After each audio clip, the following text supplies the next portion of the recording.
नमस्कार, स्वागत छ शिवोहम प्रकाशनमा।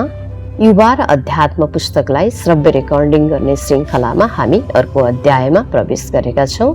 यो अध्यायको शीर्षक रहेको छ मानवीय मूल्य मान्यतामा आधारित संस्कारयुक्त शिक्षा। यो संक्षिप्तमा रहेको छ किन संस्कारयुक्त शिक्षाको आवश्यकता छ हाम्रो युवा पुस्ताहरूलाई भन्ने सन्दर्भमा यसको विषय प्रवेश गरौँ हामी। सुरुमा महावाक्य अथवा महामन्त्र प्रस्तुत गरिएको छ यहाँ। ओम असतोमा सद्गमय तमसोमा ज्योतिर्गमय मृत्युर्मा अमृतम गमय। अर्थात् यो संस्कृत श्लोकको अर्थ हुन्छ असत्यबाट सत्यतिर, अज्ञान रूपी अन्धकारबाट ज्ञान रूपी उज्यालो तथा प्रकाशतिर र मृत्यु रूपी भ्रमबाट मुक्ति तथा मोक्ष रूपी अमृततिर लैजाऊ हे परमात्मा, हे ओमकार, हे प्रभु, हे ईश्वर भन्ने सन्दर्भमा यो एउटा आराधना अथवा मन्त्र जप हो। यो शिक्षासँग सोझै सम्बन्ध राख्दछ यसले, किनकि शिक्षा नै त्यस्तो विषय हो, त्यस्तो तत्त्व हो जसले मनुष्यलाई असत्यमा बाँचिरहेको जीवनबाट सत्यतिर अग्रसर गराउन मद्दत गर्दछ, तमसमा बाँचिरहेको अन्धकारबाट ज्योतितिर तथा प्रकाशतिर लान मद्दत गर्दछ र मृत्यु, जन्म अथवा यो शरीर म हुँ, भौतिक संसार मेरो संसार हो भन्ने खालको भ्रमबाट, मिथ्याबाट म अमृत आत्मा हुँ, अमर आत्मा हुँ, म कहिले मर्दिनँ, नित्य छु भन्ने ज्ञानतिर लान्छ। यसकारण यो अत्यन्तै सान्दर्भिक श्लोक हो। हरेक शिक्षा अथवा विश्वविद्यालय शिक्षाका मन्दिरहरूमा यो श्लोकहरू राख्ने गरिएको पाइन्छ। यो श्लोक लगायत यस्तै अरू प्रकारका श्लोकहरू। अब हामी विषय अन्तर्गतका कुराहरूमा प्रवेश गर्दैछौँ। सनातन अध्यात्मको महान शास्त्र यजुर्वेदको यो गहन मन्त्र असतोमा सद्गमय, यसको आध्यात्मिक अर्थ पनि उत्तिकै गहन छ। यस मन्त्रले मानवीय मूल्य मान्यतामा आधारित शिक्षा तथा संस्कारमा जोड दिएको छ। शिक्षाको सही अर्थ मानवीय मूल्य मान्यतामा आधारित संस्कार सिकाउनु हो, तसर्थ शिक्षा र संस्कार एकै सिक्काका अपरिहार्य दुई पाटा हुन्। शिक्षा बिना संस्कार असल बन्न सक्दैन र संस्कार बिना शिक्षा उपयोगी तथा व्यवहारिक बन्न सक्दैन। यो अकाट्य सत्य हो। यो सत्यमा हामी जति छिटो एकाकार हुन्छौँ त्यति नै छिटो हामीले हाम्रो शिक्षालाई गुणस्तरीय बनाउन सक्छौँ र यो गुणस्तरीय शिक्षाबाट हाम्रो युवा पुस्ताहरूलाई जीवन उपयोगी ज्ञान प्रदान गरेर उनीहरूको जीवन सफल बनाउन, व्यक्तित्व निर्माण गर्न, नेतृत्व निर्माण गर्न, बाहिरी रूपमा समृद्ध हुन, आन्तरिक रूपमा शान्त हुन, हर प्रकारले सफल तथा सुफल हुन तथा उनीहरूको स्वास्थ्य, शरीर, जीवनका सबै आयामहरू व्यवस्थित गर्न लायक बनाउन सक्छौँ। किनकि युवाहरूमा अत्यन्तै धेरै ऊर्जा हुन्छ अनि अभिभावकहरू, शिक्षक शिक्षिकाहरूमा ज्ञान हुन्छ, अनुभव हुन्छ। ऊर्जा र ज्ञान अथवा अनुभव मिलिसकेपछि तेस्रो शक्तिको उद्घाटन हुन्छ अथवा तेस्रो शक्ति चाहिँ बाहिर आउँछ। यसकारण हामीले युवा पुस्तालाई यस प्रकारको ज्ञान, संस्कारयुक्त ज्ञानमा लानु अत्यन्तै जरुरी छ। यसका लागि आध्यात्मिक ज्ञान दिनु अत्यन्तै जरुरी हुन्छ, किनकि आध्यात्मिक ज्ञान नै त्यस्तो ज्ञान विज्ञान हो जसले मनुष्यलाई सांसारिक रूपमा र पारमार्थिक रूपमा सफल बनाउन, युक्त गराउन र मोक्षमा उपलब्ध गराउन सक्छ। आधुनिक भौतिक विज्ञानले हासिल गरेको विज्ञान प्रविधि तथा सूचना प्रविधिको उच्चतम विकासले मानव जीवनमा धेरै किसिमका सुविधा तथा सहजताहरू त ल्यायो, तर हामीले सायद यी सुविधा तथा सहजताहरूलाई सही ढङ्गले उपयोग गर्न, व्यावहारिक बनाउन तथा व्यवस्थित गर्न जानेनौँ। अर्थात् विकास सँगसँगै मानवीय मूल्य मान्यतामा आधारित संस्कारयुक्त बानी, व्यवहार, चरित्र, अनुशासन र शिक्षालाई अनुसरण गर्न सकेनौँ, जसको परिणामस्वरूप आजका मानिसको जीवनमा सुख, खुसी, स्वास्थ्य, आरोग्य, शान्ति तथा आनन्दको साटो दुःख, शोक, रोग, अशान्ति, विखण्डन, विषाद, अवसाद, विक्षिप्तताका अवस्थाहरू देखा परेका छन्। मानिसले लेखपढ गर्यो, कर्म गर्यो, सम्पत्ति कमायो, सम्बन्ध बनायो, सुख, खुसी, स्वास्थ्य, शान्ति तथा आनन्द प्राप्त गर्नका लागि, तर प्राप्त गर्न भने सकेन, किनकि यी चिजहरूबाट बाहिरी किसिमका सुख, शान्ति, आनन्द प्राप्त हुन्छन् जो दिगो हुँदैनन्। उसको जीवन अव्यवस्थित र असन्तुलित नै रहिरहन्छन्। भौतिक विकाससँग सनातन अध्यात्मले सिकाएको संस्कारयुक्त शिक्षालाई सामञ्जस्य गर्न तथा सँगसँगै लान नसकेकै कारण मानिस योगीबाट भोगी हुँदै रोगी हुन पुग्यो, मानवबाट मिसिङ हुँदै वस्तु बन्न पुग्यो र सारा मानवीय मूल्य मान्यता विहीन भएर अभिनयले भरिएको नक्कली जीवन जिउन बाध्य बन्न पुग्यो र आफैबाट टाढा भयो, आफैले आफैलाई नचिन्ने भयो, किनकि उसले बाहिरी अध्ययन तथा ज्ञानलाई, अविद्यालाई अथवा भौतिकवादसँग आबद्ध भएको ज्ञानलाई, यसबाट आर्जित सम्पत्तिलाई तथा कमाइलाई, भौतिक विकासले ल्याएका सेवा सुविधा तथा सहजताहरूलाई नै सबै थोक ठान्यो, आफूलाई पनि शरीर ठान्यो र यिनी सेवा सुविधाहरू उपभोगका लागि म जन्मिएको हुँ भन्ने खालको भ्रमयुक्त उसलाई मिथ्या विश्वास भयो र सनातन अध्यात्मले सिकाएको मानवीय मूल्य, सन्तुलित स्वास्थ्य, आरोग्यता, सहयोगी भावना, प्रेमपूर्ण भावना, सुमधुर सम्बन्ध, सेवा तथा परोपकार, दया, करुणा, शान्त तथा आनन्दित जीवन चाहिँ सही अर्थमा सम्पत्ति हो भन्ने ऋषिहरूले प्रदान गरेका पैतृक संस्कार नै भुल्यो र आफूबाट टाढा भयो र अनेक किसिमका तनाव, विषाद, समस्या, आत्मविश्वासमा कमी, आत्मबलमा कमी, नर्भस हुने, अनि समाजमा घुलमिल गर्न नसक्ने, खुसी हुन नसक्ने, अनेक प्रकारका शारीरिक समस्या, बिमारी, मानसिक समस्या, बिमारी, भावनात्मक, चेतनात्मक, बौद्धिक समस्या तथा बिमारीहरू तथा यी सबै प्रकारका चुनौतीहरूको भुमरीमा फस्दै गयो र आफ्नो जीवन नै उनले बेकार ठान्न थाल्यो, किनकि मूल्यमा आधारित जीवन नै भएन, मूल्यमा आधारित ज्ञान नै भएन। यसकारण यसैले वर्तमान समयमा व्यक्ति तथा समाजमा मानवीय मूल्य मान्यता पुनर्स्थापित गर्न औपचारिक तथा अनौपचारिक शिक्षण प्रणालीहरूमा संस्कारयुक्त शिक्षा अथवा भ्यालुएबल शिक्षा अवलम्बन गर्नुपर्ने आवश्यकता टटकारो रूपमा देखिएको छ। खास गरी युवाहरूले अध्ययन गर्ने क्याम्पस, कलेज, विश्वविद्यालयहरूमा गर्नु चाहिँ अत्यन्तै आवश्यक छ, किनकि उनीहरूको सिक्ने समय, क्षमता बिस्तारै बिस्तारै क्षीण हुँदै गइरहेको हुन्छ। जति चाँडो हामीले संस्कारयुक्त शिक्षा दिन सक्छौँ, आध्यात्मिक ज्ञान दिन सक्छौँ, अध्यात्म दर्शनका, ज्ञान विज्ञानका आदर्शहरू, दर्शनहरू दिन सक्छौँ, त्यति उनीहरूको जीवन सहज र चाँडै सिकेर चाँडै आफ्नो जीवनमा अवलम्बन गरेर आफ्नो जीवनलाई व्यवस्थित, स्वास्थ्य शरीरलाई व्यवस्थित अथवा सबै सम्बन्धहरूलाई, जीवनका समग्र आयामहरूलाई उसले व्यवस्थित गर्न सक्छ, सांसारिक जीवनका रूपमा पनि र पारमार्थिक जीवनका रूपमा पनि। अर्को सन्दर्भ रहेको छ, शिक्षा के हो र कस्तो हुनुपर्छ। सनातन अध्यात्मका अनुसार शिक्षाको मूल ध्येय नै मानिसको जीवनमा दिव्य गुणहरू भरेर दिव्यताले सम्पन्न मानव बनाउनु हो, मानिसबाट मानव बनाउनु हो। शिक्षाले मानिसलाई असत्यबाट सत्यतिर, अज्ञान रूपी अन्धकारबाट ज्ञान रूपी उज्यालोतिर र मृत्यु रूपी भ्रमबाट अमरत्वतिर अथवा अमृततिर अग्रसर गराउनु पर्दछ, जस अन्तर्गत मानिसले आफूमा शारीरिक, बौद्धिक, सामाजिक, सांस्कृतिक, आर्थिक, नैतिक आदि सर्वाङ्गीण गुणहरूको विकास भएको आत्मअनुभूति गर्न सकोस्।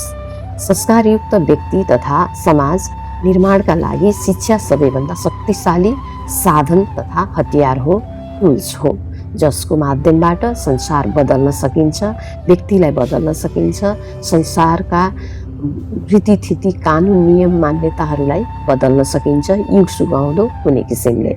तसर्थ शिक्षामा संस्कार आरोपित गरेर अर्थात् सम्मिश्रण गरेर सबैका लागि मानवीयतामा आधारित मूल्य मान्यताका अथवा मानवीय मूल्य मान्यतामा आधारित शिक्षा सर्वसुलभ गराउनु अपरिहार्य छ, ताकि मानिस स्वस्थ, सुखी, खुशी, समृद्ध, शान्त, आनन्दित, नैतिकवान, चरित्रवान, उत्तरदायी, कर्तव्यनिष्ठ, संस्कारी, प्रेमल, सहयोगी, दया करुणाले भरिएको बन्न सकोस् र संस्कारयुक्त परिवार तथा समाजको निर्माण गर्न सकोस्।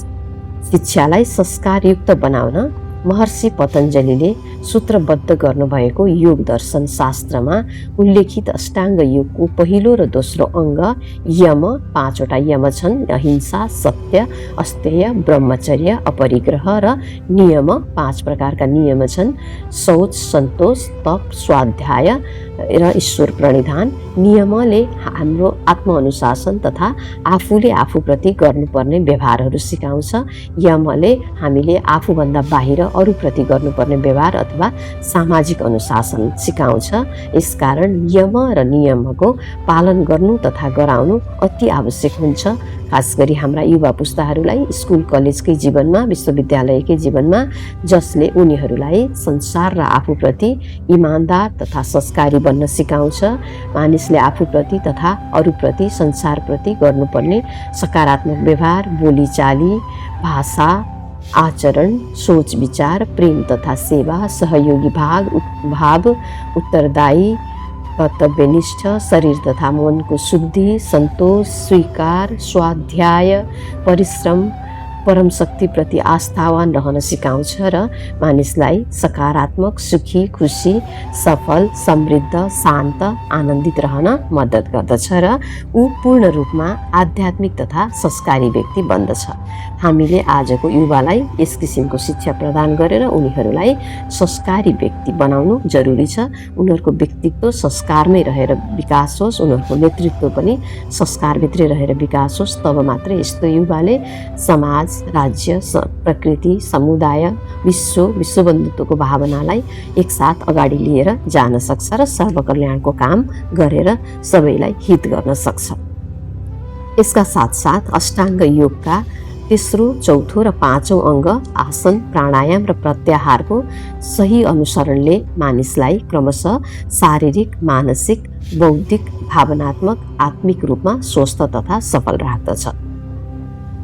यस किसिमले योगस्थ भएको स्वस्थ र संस्कारी मानिसमा सूक्ष्म शरीरमा रहेका ऊर्जाका केन्द्र 7 चक्रहरूको जागरण हुन्छ। 7 चक्रहरूमा क्रमशः तलदेखि माथि जाने क्रममा मूलाधार चक्र, स्वादिष्ठान चक्र, मणिपुर चक्र, अनाहत चक्र, विशुद्धि चक्र, आज्ञा चक्र र सहस्रार चक्र, यसरी चक्रहरू अथवा आफ्ना आन्तरिक शक्तिहरू, आन्तरिक ऊर्जाहरू जागरण भएको व्यक्ति सहजै ध्यानस्थ भई आत्मज्ञानको मार्गतिर अग्रसर हुन सक्छ। उसको आत्मा र चेतनाको विकास भएर मोक्षमा उपलब्ध हुन उनलाई सहजता हुन्छ। किनकि योग साधना गरेर जो व्यक्तिले आफूलाई आफ्नो काया शरीरको शुद्धि अनि आफ्नो चित्त शरीरको शुद्धि अथवा स्थूल शरीरको शुद्धि, स्वास्थ्य, जागरूकता, सक्रियता बनाउँछ र सूक्ष्म शरीरको सूक्ष्मता, ऊर्जा अथवा शुद्धता, स्वस्थ बनाउँछ। यस्तो व्यक्ति मात्रै आत्मज्ञानको मार्ग उन्मुख बन्न सक्छ। हर किसिमले संस्कारी, कर्तव्यपरायण, उत्तरदायी तथा नैतिकवान बन्न सक्छ र हुन्छ पनि। उसले यस्तै व्यक्तिले मात्रै बिस्तारै आफूमा, परिवारमा, समाजमा, राज्यमा, विश्व समाजमा, मानवीयतामा, प्रकृतिमा, ब्रह्माण्डमा, जगतमा मूल्य मान्यतामा आधारित संस्कार बसाएर सबैलाई सुख, शान्ति, समृद्धि, अमन चयन कायम गराउन योगदान पुर्याउन सक्दछ। तसर्थ हामी सबैले योग ध्यान सिकेर अथवा अध्यात्म साधना सिकेर आफ्नो शरीरका ऊर्जाका केन्द्र 7वटा चक्रहरू जगाएर आफ्नो काया शरीर शुद्ध गरेर, चित्त शरीर शुद्ध गरेर अथवा स्थूल शरीर र सूक्ष्म शरीर दुवैलाई शुद्ध, स्वस्थ, आरोग्य बनाएर यो सुनौलो अवसरको सदुपयोग गर्न सक्छौँ। योग ध्यान विज्ञानको साधनामा सहभागी बनौँ। जीवनमा सुख, खुसी, शान्ति, समृद्धि, आनन्द हासिल गरौँ। आफूले आफूलाई चिनौँ, देशलाई चिनाऊँ, मानवताको सेवा गरौँ, नेपाललाई आध्यात्मिक पर्यटनको गन्तव्य मुलुक बनाऊँ र यहाँका पर्यटकीय सम्भावनाहरू विश्व सामु चिनाऊँ। आफूलाई चिनाऊँ। हामी गुरुभूमि हौँ, हामी देवभूमि हौँ। हाम्रो देश देवभूमि हो, गुरुभूमि हो, तपोभूमि हो, ध्यान भूमि हो। हामी यस्ता देशका सन्तान हौँ। हाम्रा युवाहरूलाई हामीले यस किसिमले आध्यात्मिक साधना सिकायौँ, आध्यात्मिक ज्ञान, अध्यात्मका दर्शनहरू सिकायौँ भने हाम्रा युवाहरूले सर्लक्कै आफूलाई संस्कारयुक्त बनाउन सक्नेछन्, संस्कारयुक्त शिक्षामा आफूलाई समाहित गर्न सक्नेछन् र विश्व सामु प्रतिस्पर्धा गर्न सक्नेछन्। विश्वलाई हाम्रो यहाँको मौलिक ज्ञान सिकाउन सक्नेछन्। त्यसपछि पश्चात हाम्रा युवाहरू बाहिरको शिक्षा आर्जन गर्न, बाहिरको सेवा गर्न, त्यता गएर पैसा कमाउन अथवा श्रमिकका रूपमा बाहिरको सेवा गर्न जान, अनेक दुःख कष्ट झेलेर परिवारबाट दूर रहेर यो काम हामीले युवाहरूलाई दियौँ भने युवाहरू यो अप्ठ्यारो चुनौतीबाट मुक्त हुन्छन्। उनीहरू आफू मात्र मुक्त हुँदैनन्, परिवारलाई, समाजलाई, राज्यलाई, प्रकृतिलाई, विश्व समाजलाई, मानवीयतालाई, सम्पूर्ण जगतलाई नै उनीहरूले मुक्त गराउन सक्दछन्। यस प्रकारले आध्यात्मिक ज्ञान, आध्यात्मिक शिक्षा, अध्यात्मको आकर्षण युवाहरूमा भर्नु, युवाहरूमा यसप्रति आकर्षित गराउनु अत्यन्तै आवश्यक छ। यो काम अभिभावकले गर्न सकिन्छ, शिक्षक शिक्षिका, शैक्षिक संस्थाहरू, राज्यले, समाजले, समाजका अभियन्ताहरूले, व्यक्तित्वहरूले, नेतृत्व लिएको वर्गहरूले गर्न सक्छ, गर्नुपर्छ। गर्ने नै उहाँहरूले, हामीहरूले हो। हामीले नगरे कहिले कसले गर्ने, अहिले नगरे कसले गर्ने। सभ्यता त सधैँ आफ्नै तरिकाले अघि बढिरहेको हुन्छ। हामीले ढुङ्गे युगको सभ्यता पनि पढ्यौँ, जङ्गल युगको सभ्यता पनि पढ्यौँ, कृषिको आधुनिकीकरणको सभ्यता पढ्दै पढ्दै आज सभ्यता, मानव सभ्यता, प्रकृतिको सभ्यता 21औं शताब्दीको विज्ञान प्रविधि, सूचना प्रविधिमा आइपुगेको छ। विज्ञान प्रविधि, सूचना प्रविधिको समयमा अझै सजिलो भएको छ हामीलाई हरेक क्षेत्रको विकास गर्न, युवाहरूलाई कुरा बुझाउन, सम्झाउन। यो विज्ञान प्रविधिहरूको उपयोग गर्दै गर्दै हामीले युवाहरूलाई अत्यन्तै छिटो र अत्यन्तै सहज प्रकारले संस्कारयुक्त शिक्षा दिने, अध्यात्म ज्ञान उनीहरूमा प्रत्यारोपण गर्न सक्छौँ र उनीहरूलाई एकदमै बलियो रूपमा अगाडि बढाउन सक्छौँ। उनीहरूको व्यक्तित्व निर्धारण गर्न सक्छौँ, व्यक्तित्व बनाइदिन सक्छौँ। बनाउँछन् उनीहरूले नै हामीले सहयोग गर्न सक्छौँ। नेतृत्व क्षमता विकास हुन्छ अनि आध्यात्मिक रूपमा व्यक्तित्व र नेतृत्व क्षमता विकास भएका अथवा आफूलाई त्यो क्षेत्रमा अब्बल साबित गरेका युवाहरूले नै सम्पूर्ण प्रकारको जगत कल्याणको, प्रकृति कल्याणको, समाज राज्य कल्याणको काम गर्न सक्दछन्। यसकारण हामीलाई संस्कारयुक्त शिक्षाको अत्यन्तै जरुरी छ।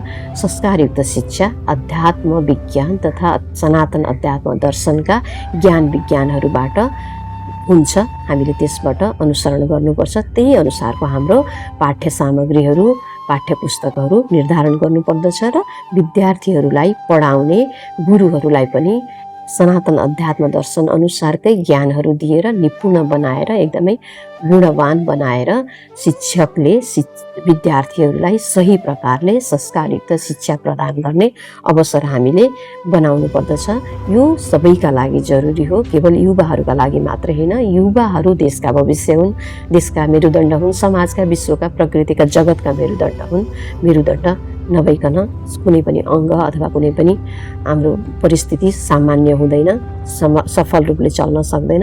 यसकारण राज्यका, देशका, समाजका, प्रकृतिका, ब्रह्माण्डका, जगतका मेरुदण्ड युवाहरूमा संस्कारयुक्त शिक्षाका लागि आध्यात्म ज्ञानको, ज्ञान विज्ञानको मूल विषयहरूको केन्द्रमा रहेर ती ज्ञानहरूलाई हामीले उनीहरूको ज्ञानभित्र छिराइदेऊ, उनीहरूलाई ज्ञानी बनाउन मद्दत गरौँ। यस्ता युवाहरूले हर प्रकारले सम्पूर्ण कल्याणका कामहरू गर्न सक्छन्। हामीले युवा र अध्यात्मको यो शीर्षकलाई यही सकेका छौँ। संस्कारयुक्त शिक्षाको अवलम्बन गरौँ, अध्यात्म विज्ञानको ज्ञान विज्ञानहरूलाई पालन गरौँ, शिक्षामा यो अवलम्बन गरौँ भन्ने विषयलाई यही सम्पन्न गर्दैछौँ। अर्को अध्याय तथा अर्को विषयमा हामी फेरि भेट्नेछौँ। त्यति बेलसम्मका लागि हरि ओम, धन्यवाद, शिवोहम।